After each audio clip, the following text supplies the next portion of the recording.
Hello, my friends. I am back once again with a little mini review. Don't get too excited. This time it's a book review. So, as such, it will have to be short. Obviously, I can't really show you too much because it's a book. Now, as you know, I do like the novel. I don't think it's a classic work of literature by any means, but the actual story is pretty cool.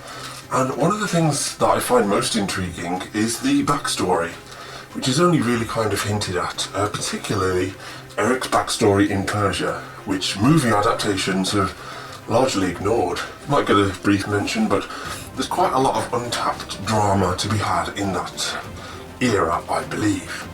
Now, of course, Susan Kay's Phantom book, which I have also reviewed, maybe there'll be a link for it here, I don't know. I don't know how to work YouTube, to be honest. Well, yes, that dealt with Erik as a little baby phantom in his crib and all that, his life with the gypsies, and there was a sizable portion that was set in Persia, which was narrated from the Persian's point of view, which is a character I really love, the Daroga, he's awesome. But yeah, that side of things, I really love that whole Phantom in a totally different environment, in this Middle Eastern environment and culture. I think it's quite interesting. And as such, I mean, I don't really read a lot of Phantom books. With the advent of self-publishing, there are like billions of stuff you would find on fanfiction.net, but published, which makes it very hard to see the wood from the trees or the good stuff from the absolute dross. However, I've had this book recommended to me. It is Those Rosy Hours at Those Rosy Hours at Mazandaran. Not sure if I'm pronouncing that correctly. Who cares? It's by Marion Grace Woolley, and as far as I know, it's a real book. I don't think it's a self-published thing. And this deals exclusively with the Phantom's time in Persia. This time, however, it's not told from Erik's point of view. It's not told from the Persian's point of view. It is told from the point of view of the character who's mentioned in the LaRue book as the little Sultana. The little spoiled Sultana, she only gets a paragraph or two in the book. And I'm very pleased to say that technically I was the very first person to actually feature the character of the Sultana in a cinematic version of the Phantom, albeit in my very short kind of trailer Phantom movie, which you can see on my Angel of Music review. But I always thought she sounded like quite an interesting character, this sort of spoiled brat who has such authority over Erik, and I always wondered what those two got up to. It is touched on, of course, in the Susan Kay novel, but this book deals exclusively with that character, and as such, I thought this could make a good read. I'm looking forward to reading this. Now, I've just finished reading it. I have read it before a long time ago, but I wanted to read it again just to see if my thoughts had changed on it, and in some ways they had. So, let's have a quick look. Basically, it's from the point of view of the Sultana, and her name is Asfar in this. Not Asphalt, Asfar. And in the book, she's about 12. I think it starts on her 12th or 13th birthday. So she's just sort of blossoming into womanhood. And in some ways, that does make for some quite awkward scenes. There's quite a strong emphasis on her blooming sexuality and all that kind of stuff, and there's some like lesbian overtones, quite heavy in places, and that makes it a little bit uncomfortable when we're dealing with basically a 12-year-old girl. But of course, in that culture, most of the 12-year-old girls were kind of like married with 6 kids by then. So I guess, different cultures, whatever. And talking of culture, I think the author does a great job she must have done an awful lot of research on Persian history, because it's absolutely full of vivid descriptions. Their superstitions, their holy days, the festivals they have, and all that kind of stuff is absolutely great. So, what is the plot? Basically, it starts off, the Sultana, or Asfar, she is quite a spoilt little brat, as you'd expect, but her life isn't actually as fun and privileged as you might think. Basically, most of the time she's very bored. She has like tons of brothers and sisters, but they're all a lot younger than her. She was the firstborn. She has a dad who she doesn't see very often. He's always out of town. She has tons of mothers. She has a real mother, but then of course she lives in a harem, so there's there'll be like a beautiful new bride that he keeps bringing in, and then there's the old bitter one, and there's quite a lot of politics and infighting between all the different wives, which I wasn't that interested in mainly because all the names were quite similar, and because there were so many of these wives and they all had different characteristics, I found it a little bit difficult to keep track on, so that kind of thing bored me a little bit. But when it gets good, of course, is when the Phantom comes in, Erik. So, for her 12th or 13th birthday, I forget, her father, the Shah, brings in the circus from Russia or wherever they brought it in from, because the news of this living corpse has travelled far and wide. And they bring the circus troupe in, and she meets Erik for the first time. So when Erik first performs for them, and it's interesting actually in this one, he's like kind of a teenager, which I guess is they've done that so that there could potentially be some romantic interest between Asfar and the Phantom, which there is.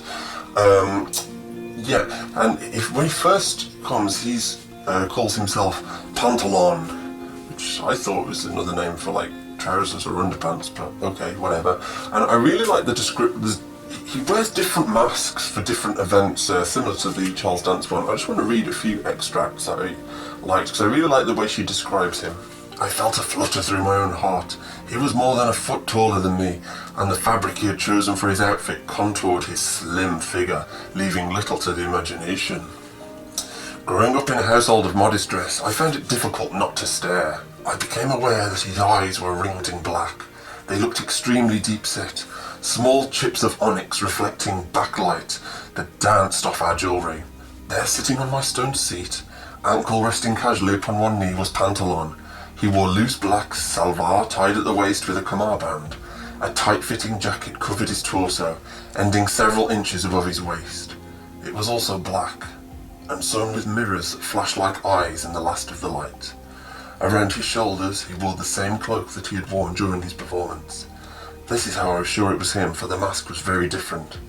I found myself staring into the perfectly pointed heart of an ornate ivory face, its eyes framed with black diamonds, gold leaf curled in the pattern of a climbing vine around the temples and the cheeks, but continued further, touching his fleshy lips which were golden too, a mask within a mask.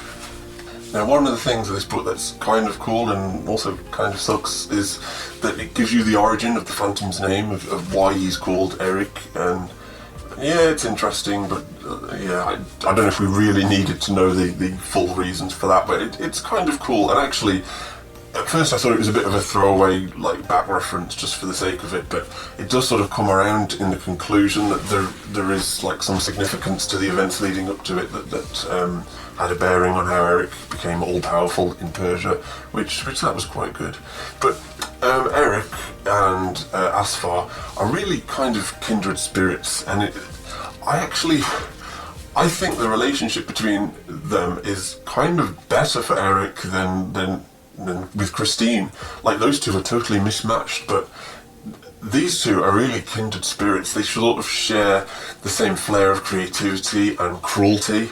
Asfar comes across very cruel. Right from the outset, she does mean things. Like, for instance, she very early on in the book, she orders her maid to urinate in the water trough of her brother's horse, so it'll sicken.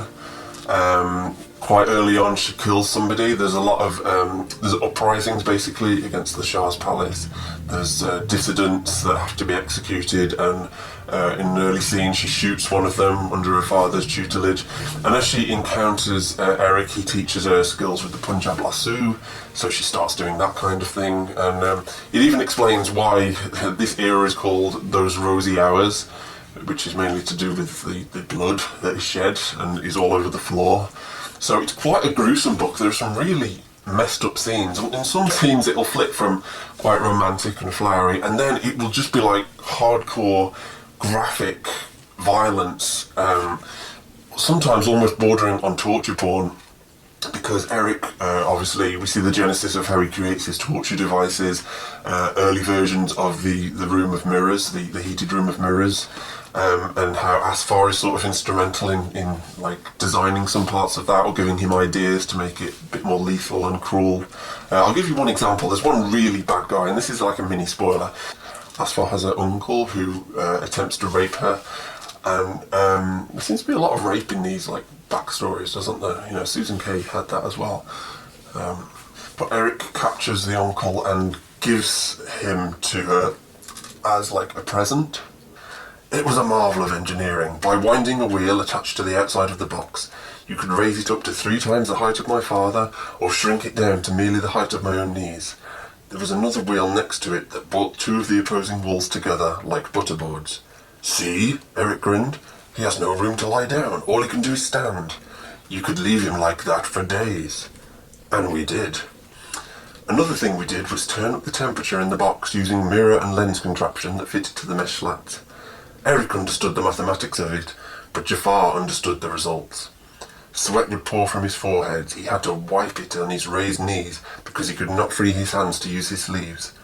From the smell emanating from the slats and the flies that hovered above him, it was clear that Jafar had already been there for some days. I did not ask exactly when he had disappeared, but I suspected it had been the same night that he had put his hand between my legs. Jafar lived for 2 weeks in that condition. We could pincer the sides together so that he could only stand, then leave him that way for a day or 2. Other days we'd open the box to its full height and angle the lens to increase the temperature, closing off the slats so the air became scarce, and he suffocated in his own stench. So the pair of them have this kind of Sid and Nancy or Bonnie and Clyde sort of mad serial killer kind of thing going on together, where they commit a load of murders, often just for the hell of it.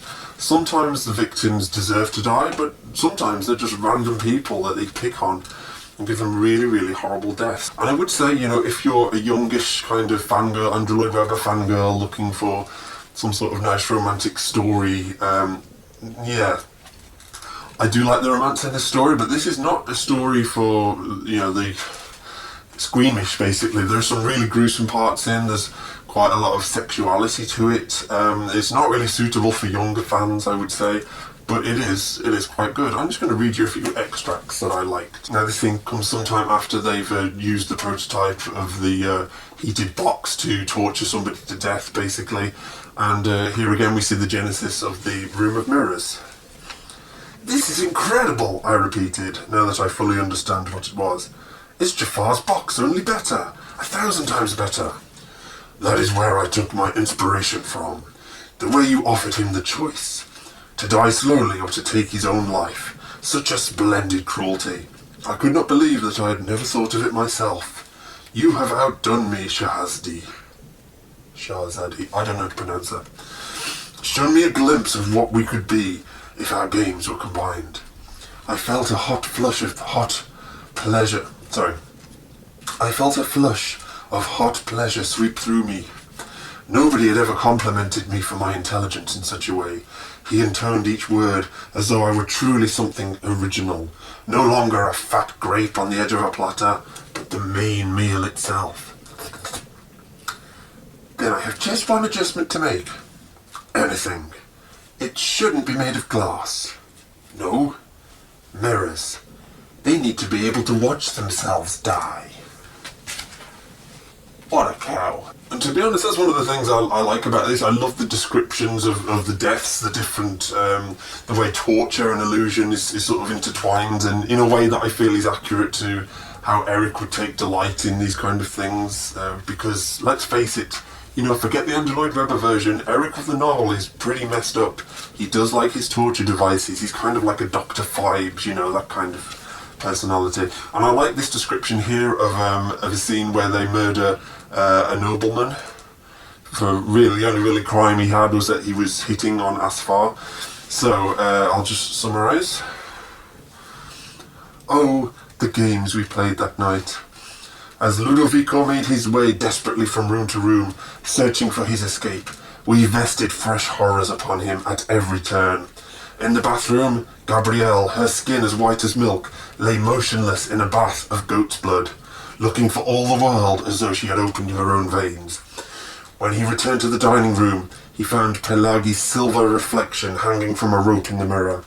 In the music room, a large black serpent complemented its musical namesake, devouring a suckling pig in the centre of the room, whilst the harp appeared to play itself.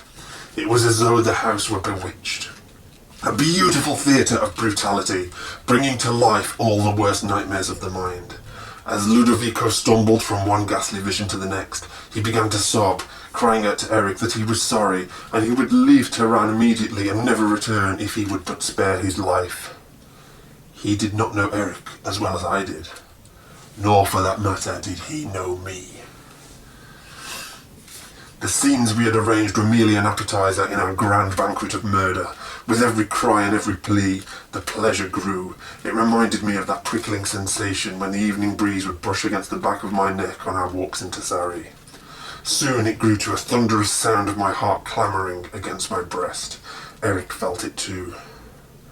Our nostrils flared, our movements becoming quick and agile. We transformed into hunters stalking our prey, great inhuman hunters, with the darkness of the jungle flowing through our veins. Damn, I like the way this book's written. In a way, it's very flowery language, it's very dramatic.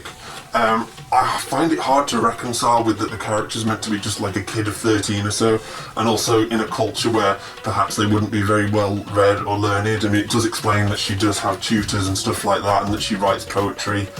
Admittedly, she even says, it's bad poetry. So yeah, it's very poetic, flowery, over-the-top language, but damn it, I like it. I love the descriptions in this. It's a very, very well-written book, in my opinion. It may seem over the top to you, but it's theatrical. I like it. I really like this book. There are a few things I don't like. I enjoyed it most when she was in the palace, but then she sort of gets exiled for some of her activities, and she has to live a much more simpler life, and there's quite a lengthy subplot involving her relationship with a young female servant, and it becomes sort of like a triangle, a love triangle between Asfar and the servant and Erik, and there's like little things like that going on, and I'm not as interested in that. There's sections of the book where Erik is gone, he's away building his grand palaces for the Shah, and when Erik's not in the picture, I lost interest a little bit, I must admit. I really wasn't all that interested in that relationship between her and the servant. And it's got quite a rushed ending. It takes its time throughout, but then it gets to the last few pages and then just suddenly everything has to come to a conclusion quite quickly. I must admit, sometimes I anticipated where I thought the story was going, but it sort of subverted my expectations, and there were quite a few good twists and turns that I did not see coming. So that was cool, that's always good. Even though I've read it actually before, rereading it, it still took me by surprise, so that's good. There's one or two random bits that I didn't like. It does the Phantom of Manhattan thing where, this is kind of set in a realistic world, but then suddenly out of nowhere there's a scene where she's talking to a ghost, and this doesn't seem unusual. There's just one minute a ghost there and they have a little conversation, and that happens. Which reminds me very much of the Frederick Forsyth Phantom of Manhattan, where it's just clipping along nicely, and then suddenly we have a conversation with Jesus or the God Mammon, and in this realistic reality it's I don't know, it's just weird. The Daroga is in it, the Persian. I don't believe he's named, but yeah, the Daroga turns in it sometimes, and he's a very interesting character. He's very loyal to the royal family. Sometimes he basically seems to know what Asfar is up to and what Erik is up to. He kind of turns a blind eye to it, and ultimately his job is to protect the royal family and to protect Asfar, to protect her from herself really. He knows full well all the messed up stuff she's into, and he just doesn't want her getting found out, so he is trying to protect her. It sort of gels with the Persian's character that although he knows all the awful stuff Erik does, he helps him escape, doesn't he? And he keeps an eye on him from a distance. So I find that consistent with his character. I love stuff that's got the Persian in. He's not in this book enough, in my opinion, but when he's there, I enjoyed him there. What else can I say about this book?